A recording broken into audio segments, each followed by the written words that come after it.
Hello, in this video I'm going to show you how to set up custom LED notifications on your Samsung Galaxy A33. So in order to do that, we'll need to open our Google Play Store and start searching for an app. Here write NotifyBuddy and hit the search button. Now select this app and click on the install.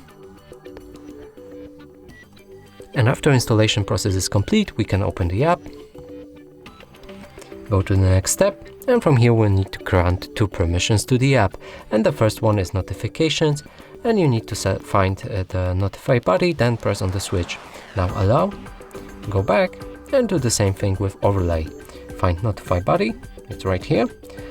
Click on the switch, go back, and they are both granted. Now the third one right here is battery optimization, and it's optional. You don't need to disable it unless your app doesn't work properly. Now let's move to the next step and press OK. So here you can already use the app, and you can see 4 tabs down below here. So you have user, system, active, and settings.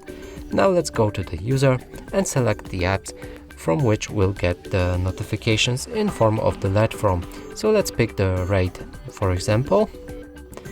And in the system apps, there's also a lot of apps, but they are bound to the system, and you can pick them as well.